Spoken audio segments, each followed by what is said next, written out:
we'll talk about two terms, mass and weight. आपने दोनों ही separately बहुत बार सुने हैं, बट आप जनरली जब भी अपना वेट मेजर करते हैं बेसिकली वो वेइंग मशीन के अंदर, तो वो जो आपको बताता है वो एक्चुअल में आपका वेट नहीं मास होता है. So let's talk about mass first. What is mass exactly? It is the total content of the body which measures the inertia of the body. It is the quantity of matter contained in a body. अब ये दो जो मैंने line बोली इसका मतलब क्या हुआ? मास हमारा ये मेजर होता है कि बॉडी के अंदर इनर्शिया कितना है. बेसिकली मैंने आपको इनर्शिया समझाते हुए लास्ट चैप्टर में समझाया था. What is inertia? It is the tendency of the body to remain at rest और in uniform motion unless applied with an external force. तो जितना ज़्यादा मास होता था उतना ज़्यादा बॉडी की इनर्शिया होती थी. तो इस डेफिनेशन में बस उस लाइन को उल्टा किया है कि मास भी क्या होगा, बॉडी में कितना ज़्यादा इनर्शिया है. And the second thing, it is the quantity of matter. Imagine a bag of rice. हमारे पास में यहाँ पे एक बैग है जिसके अंदर मैंने राइस भर रखी है.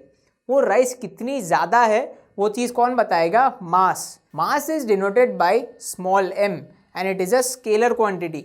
Obviously let me remind you, scalar quantity क्या थी? जिसके पास में खाली मैग्नीट्यूड हो, डायरेक्शन नहीं. And because mass doesn't have a direction, आप कभी भी ऐसा नहीं बोलते कि मेरा मास 60 kg है नॉर्थ डायरेक्शन में या साउथ डायरेक्शन में. Basically don't denote a direction to the mass. Mass is a scalar quantity. And the SI unit of mass is kilograms, which is given by kg. And mass always remains the same irrespective of the position of the body, but can never be zero. इसका मतलब क्या हुआ? आप कोई भी body को उठा के यूनिवर्स के कोई भी कोने में रख दो, उसका मास कांस्टेंट ही रहेगा. मतलब पोजीशन के अकॉर्डिंग चेंज नहीं होगा. अब मैंने ये वाला पॉइंट इसलिए बोला क्योंकि जो दूसरी चीज़ है हमारी वेट, वो चेंज हो जाती है with respect to the location. अब आपने जनरली ये जब आप वेइंग स्केल यूज़ करते हैं, आप इसके ऊपर जब खड़े होते हैं तो वो एक क्वांटिटी दिखाता है, एक नंबर दिखाता है. वो नंबर आप ऐसा बोलते हैं कि मेरा वेट XYZ को जो भी नंबर आता है वो आपका वेट है. But you are saying the thing wrong.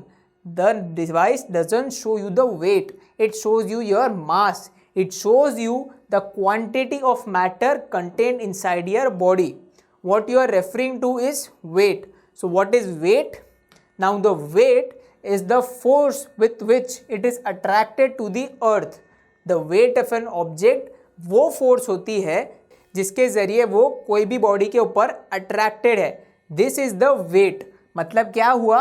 अगर कोई बॉडी जैसे कि हम अर्थ के ऊपर खड़े हैं तो वो जो फोर्स है जिसकी मदद से हम अर्थ से चिपके हुए हैं, वो फोर्स कितना लगा रही है हमारी बॉडी अर्थ के ऊपर. This is weight. Now from the second law of motion F is equal to ma. अब हमारे पास में कौन सा फोर्स है जिसके बारे में हमने बात करी? Weight, which is given by W. So let's replace F with W. So W is equal to m into G. Why G? Because there is only one acceleration which is acceleration due to gravity. So what is the formula of weight? W is equal to mg. And weight can also be written by the help of gravitational law, which is W is equal to G capital M small m upon R square. So this becomes our final formula for weight. Now weight is a vector quantity unlike the mass which was a scalar quantity. Weight is a vector quantity as it acts in the direction same as small g. कौन से force की बात हो रही है? Gravitational force की, और वो हमेशा नीचे की तरफ. मास अर्थ की तरफ ही लगता है. So weight is a vector quantity and its direction is same as the direction of small g. It is denoted by W as I just told you. And as it is a force, the SI unit is also newton, capital N. As I told you W is equal to mg. तो इसके अंदर हमें अगर 1 के बारे में पता लगाना है, बेसिकली 1 न्यूटन का फोर्स क्या लगाएगी? If m is equal to 1 kg, कोई भी ऑब्जेक्ट का मास 1 kg है और g तो कांस्टेंट ही है, अर्थ के लिए 9.8 न्यूटन है. मतलब हमारा W क्या हो जाएगा? 9.8 newtons. Therefore a mass of 1 kg applies a force of 9.8 newton of force on the earth. मतलब क्या हुआ? कोई भी ऑब्जेक्ट जिसका मास 1 kg है वो अर्थ पे कितना फोर्स लगाएगा? 9.8 Newton, the same as the magnitude of small g. Weight of an object changes as the value of g changes. Like I just told you, mass is the same for every point on the universe. कोई भी object को आप उठा के universe के कोई भी कोने में रख दो, मास चेंज नहीं होगा, but weight changes. Why is this happening?